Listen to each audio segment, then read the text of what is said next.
Hello दोस्तों, अगर आप हमारे चैनल से नए जुड़े हैं तो हमारे चैनल को सब्सक्राइब जरूर करें। हनुमान जी मच्छर के समान रूप धारण कर नगर से लीला करने वाले भगवान श्री रामचंद्र जी का स्मरण करके लंका को चले। लंका के द्वार पर लंकिनी नामक एक राक्षसी रहती थी। वह बोली, मेरा निरादर करके बिना मुझसे पूछे कहाँ चला जा रहा है? हे मूर्ख, तूने मेरा भेद नहीं जाना। जहाँ तक चोर है वे सब मेरे आहार है।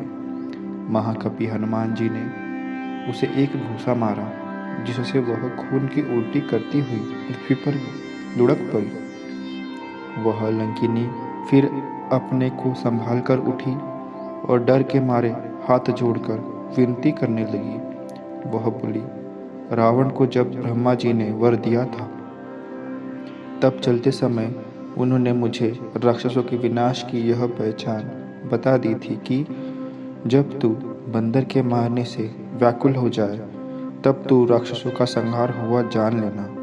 हे तात, मेरे बड़े पुण्य हैं जो मैं श्री रामचंद्र जी के दूत को नेत्रों से देख पाई। हे तात, स्वर्ग और मोक्ष के सब सुखों को तराजू के एक पड़े में रखा जाए तो भी वे सब मिलकर उस सुख के बराबर नहीं हो सकते जो लहू मात्र के सत्संग से होता है।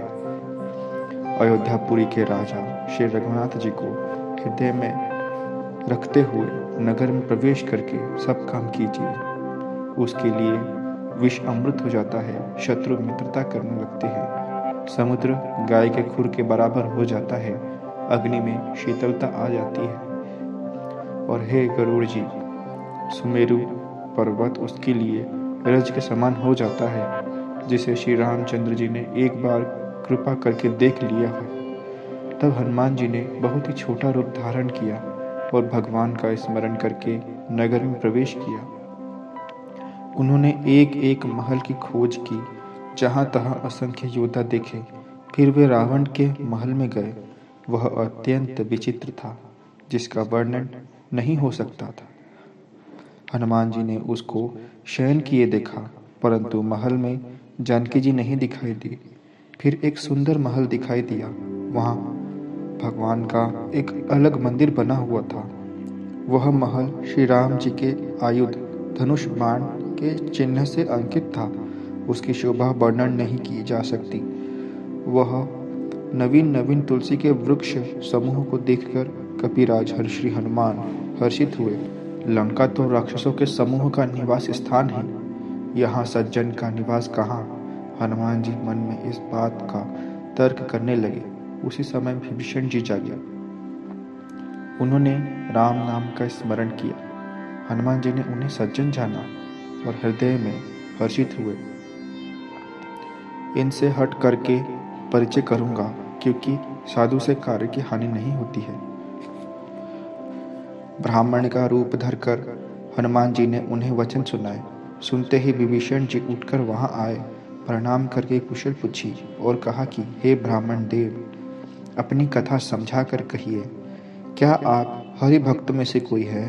क्योंकि आपको देखकर मेरे हृदय में अत्यंत प्रेम उमड़ रहा है। अथवा आप क्या दिनों से प्रेम करने वाले स्वयं श्री राम जी ही हैं, जो मुझे बड़भागी बनाने घर बैठे दर्शन देकर कृतार्थ करने आए हैं? तब हनुमान जी ने श्री राम जी की सारी कथा कहकर अपना नाम बताया। सुनते ही दोनों के शरीर पुलकित हो गए और श्री राम जी के गुण समूह का स्मरण करके दोनों मन में प्रसन्न हो गए और मग्न हो गए। विभीषण जी ने कहा, हे पवन पुत्र, मेरी रहनी सुनो। मैं यहाँ वैसे ही रहता हूँ जैसे दांतों के बीच में बिचारे जीव। हे तात, मुझे अनाथ जानकर सूर्य कुल के नाथ श्री राम जी क्या कभी मुझ पर कृपा करेंगे? मेरा तामसी शरीर होने से साधन तो कुछ बनता नहीं और न मन में श्री राम जी के चरण कमल में प्रेम ही है। परंतु हे हनुमान, अब मुझे विश्वास हो गया है कि राम जी की मुझ पर कृपा है, क्योंकि हरि की कृपा के बिना संत नहीं मिलते। जब श्री रघुवीर जी ने कृपा की है तभी तो आपने मुझे हट करके दर्शन दिए हैं। हनुमान जी ने कहा, हे विभीषण जी, सुनिए, प्रभु की यह रीति है कि वे सेवक पर सदा प्रेम ही किया करते हैं। भला कहिए, मैं ही कौन बड़ा कुलीन हूँ, जाति का चंचल बानर हूँ और सब प्रकार से नीच हूँ। प्रातःकाल जो हम लोग का नाम ले ले तो उस दिन उसे भोजन ना मिले। हे सखा सुनिए, मैं ऐसा अधम हूँ, पर श्री रामचंद्र जी ने तो मुझ पर भी कृपा की ही है। भगवान के गुणों का स्मरण करके हनुमान जी के दोनों नेत्रों में जल भर आया। जो जानते हुए भी ऐसे स्वामी को भूलकर विषयों के पीछे भटकते फिरते हैं, वे दुखी क्यों ना हों। इस प्रकार श्री राम जी के गुण समूह को कहते हुए उन्होंने अनिर्वचनीय शांति प्राप्त की। फिर विभीषण जी ने श्री जानकी जी जिस प्रकार वहाँ लंका में रहती थी वह सब कथा कही। तब हनुमान जी ने कहा, हे भाई सुनो, मैं जानकी माता को देखना चाहता हूँ। विभीषण जी ने माता के दर्शन की सब युक्तियाँ उपाय कह सुनाई। तब हनुमान जी विदा लेकर चले, फिर वही रूप धारण कर वहाँ गए जहाँ अशोक वन में सीता जी रहती थी। सीता जी को देखकर हनुमान जी ने उन्हें मन ही में प्रणाम किया। उन्हें बैठे ही बैठे रात्रि के चारों प्रहर बीत जाते हैं। शरीर दुबला हो गया है, सिर पर जटाओं की एक वेणी लट है। हृदय में श्री रघुनाथ जी के गुण समूह का जाप करती रहती है। श्री जानकी जी नेत्रों को अपने चरणों में लगाए हुए है और मन श्री राम जी के चरण कमलों में लीन है। जानकी जी को दीन देखकर पवन पुत्र हनुमान जी बहुत ही दुखी हुए। हनुमान जी वृक्षों के पत्तों में छिपे रहे और विचार करने लगे कि हे भाई, क्या करूं, इनका दुख कैसे दूर करूं। श्री जानकी जी नेत्रों में अपने चरणों को लगाए हुए हैं, नीचे की ओर देख रही हैं और मन श्री रामचंद्र जी के चरण कमलों में लीन है। जानकी जी को दीन देखकर पवन पुत्र हनुमान जी बहुत ही दुखी हुए। हनुमान जी वृक्षों के पत्ते में छिप रहे और विचार करने लगे कि हे भाई, क्या करूं, इनका दुख कैसे दूर करूं। उसी समय बहुत सारी स्त्रियों के साथ लिए सज धज कर रावण वहां आया। उस दुष्ट ने सीता जी को बहुत प्रकार से समझाया, साम दान भय और भेद दिखलाया। रावण ने कहा, हे सुमुखी, हे सयानी, सुनो, मंदोदरी आदि सब रानियों को मैं तुम्हारी दासी बना दूं, यह मेरा प्रण है। तुम एक बार मेरी ओर देख तो सही। अपने परम स्नेही कौशलाधीश श्री रामचंद्र जी का स्मरण करके जानकी जी तिनके की आड़ करके कहने लगी, हे दशमुख सुन, जुगनू के प्रकाश से कभी कमलिनी खिल नहीं सकती। जानकी जी फिर कहती है, तू ऐसा ही मन में समझ ले। रे दुष्ट, तुझे श्री रघुवीर के बाण की खबर नहीं है। रे पापी, तू मुझे सूने में हार लाया है। रे अधम निर्लज्ज, तुझे लाज नहीं आती। अपने को जुगनू के समान और रामचंद्र जी को सूर्य के समान सुनकर और सीता जी के कठोर वचनों को सुनकर रावण तलवार निकालकर बड़े गुस्से में आकर बोला, सीता, तूने मेरा अपमान किया है। मैं तेरा सिर इस कठोर कृपाण से काट डालूंगा, नहीं तो अब भी जल्दी मेरी बात मान ले। हे सुमुखी, नहीं तो जीवन से हाथ धोना पड़ेगा। सीता जी ने कहा, हे दशग्रीव, प्रभु की भुजा जो श्याम कमल के समान सुंदर और हाथी के सूंड के समान है, या तो वह भुजा ही मेरे कंठ में पड़ेगी या तो तेरी भयानक तलवार ही। रे शठ, सुन, यही मेरा सच्चा प्रण है। सीता जी कहती है, हे चंद्रहास, हे तलवार, श्री रघुनाथ जी के विरह की अग्नि से उत्पन्न मेरी बड़ी भारी जलन को तू हर ले। हे तलवार, तू शीतल तीव्र श्रेष्ठ धारा बहाती है, अर्थात तेरी धारा ठंडी और तेज है। तू मेरे दुख के बोझ को हर ले। सीता जी के ये वचन सुनते ही वह मारने दौड़ा। तब मैं दानव की पुत्री मंदोदरी ने नीति कहकर उसे समझाया। तब रावण ने सब राक्षसियों को बुलाकर कहा कि जाकर सीता को बहुत प्रकार से भय दिखलाओ। यदि महीने भर में यह कहा न माने तो मैं इसे इसी तलवार से निकाल कर मार डालूंगा। यो कहकर रावण घर चला गया। यहाँ राक्षसियों के समूह बहुत से बुरे रूप धरकर सीता जी को भय दिखलाने लगी। उनमें एक त्रिजटा नाम की राक्षसी थी।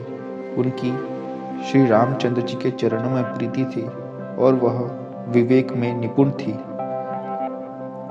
उसने सबको बुलाकर अपना स्वप्न सुनाया और कहा, सीता जी की सेवा करके अपना कल्याण कर लो।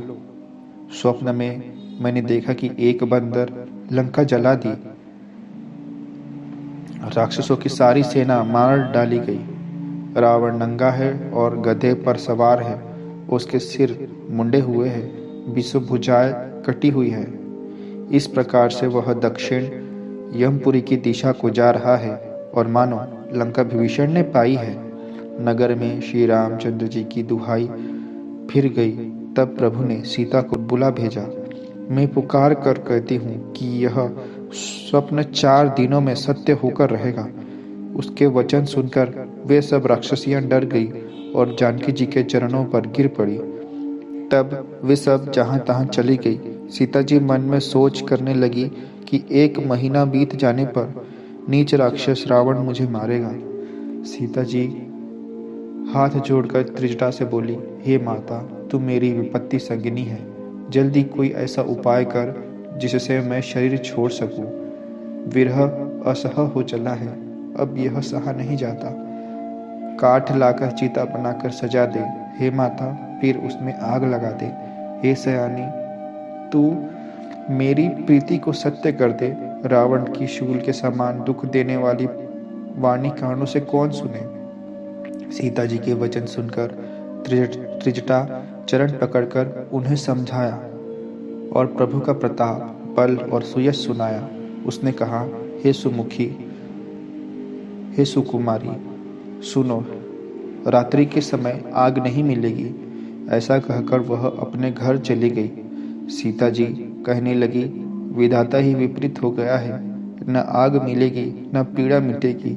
आकाश में अंगारे प्रकट दिखाई दे रहे हैं, पर पृथ्वी पर एक भी तारा नहीं आता।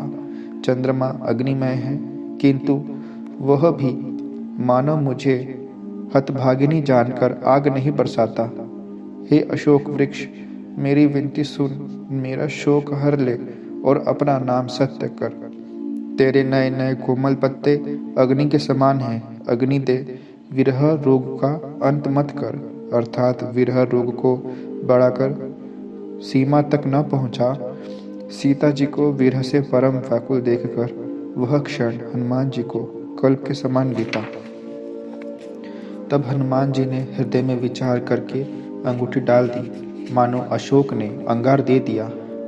सीता जी ने हर्षित होकर उठकर उसे हाथ से ले लिया। तब हनुमान जी ने और तब उन्होंने राम नाम से अंकित अत्यंत सुंदर एवं मनोहर अंगूठी देखी।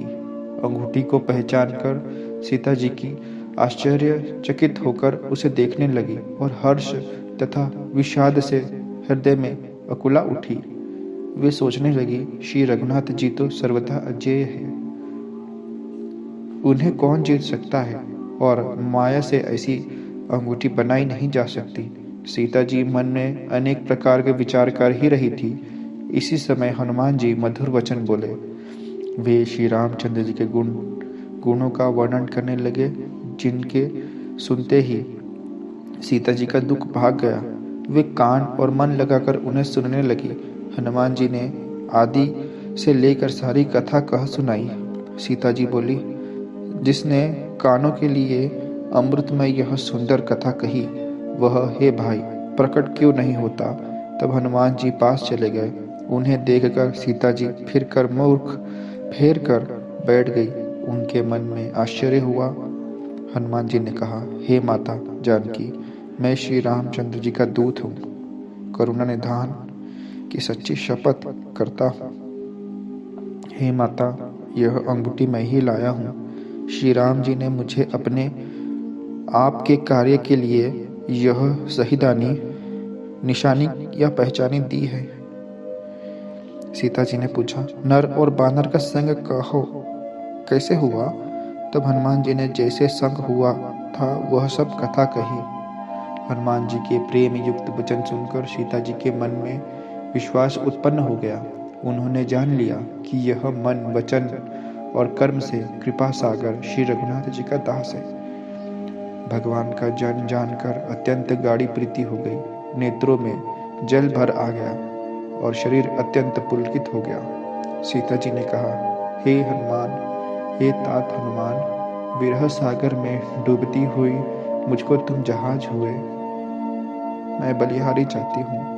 अब छोटे भाई लक्ष्मण जी सहित घर के शत्रु सुखधाम प्रभु का कुशल मंगल कहो। श्री रघुनाथ जी तो कोमल हृदय और कृपालु है।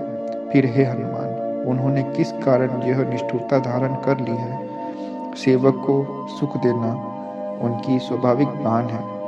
वे श्री रघुनाथ जी क्या कभी मेरी भी याद करते हैं? हे तात, क्या कभी? उनके कोमल सावले अंगों को देखकर मेरे नेत्र शिथिल होंगे?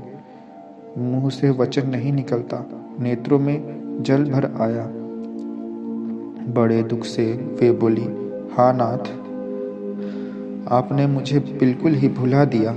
सीता जी को वीर से परम व्याकुल देखकर हनुमान जी कोमल और विनीत वचन बोले, हे माता, सुंदर कृपा के धाम प्रभु भाई लक्ष्मण जी के सहित